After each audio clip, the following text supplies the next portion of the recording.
കഅബ് ഇബ്നു സുഹൈർ റളിയല്ലാഹു അൻഹു ഇസ്ലാമിലേക്ക് കടന്നു വന്ന സമയത്ത് നബിതങ്ങളെ മുന്നിൽ നിന്നുകൊണ്ട് തന്നെ നബിതങ്ങളെക്കുറിച്ച് പാട്ടുപാടിയിരുന്നു. ആ സമയത്ത് നബിതങ്ങൾ തൻ്റെ ഷാളും 100 ഒട്ടകവും സമ്മാനം നൽകുകയാണ് ചെയ്തത്. ഇതിവിടെ പറയാൻ കാരണം, കഴിഞ്ഞ നമ്മുടെ വീഡിയോക്ക് താഴെ ഒരു കമൻറ്റ് വന്നിരുന്നു, ഏത് സ്വഹാബിയാണ് നബിദിനം ആഘോഷിച്ചത് എന്ന്.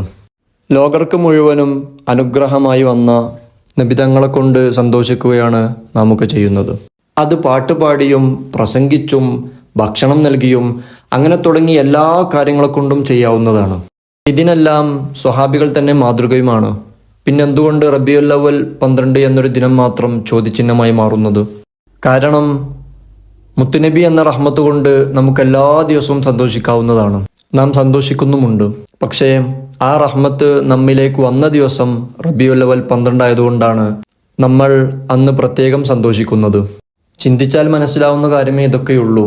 അതിനും സ്വഹാബികൾ ചെയ്തോ എന്ന് ചോദിക്കുന്ന വഹാബികളെ വിഡ്ഢികൾ എന്നല്ലാതെ എന്താണ് പറയുക? കാരണം ആ റഹ്മത്ത് കൊണ്ട് സന്തോഷിക്കുന്നതിൻ്റെ പല രൂപങ്ങളും നമുക്ക് കാണിച്ചു തന്നത് ആ സ്വഹാബികൾ തന്നെയാണ്.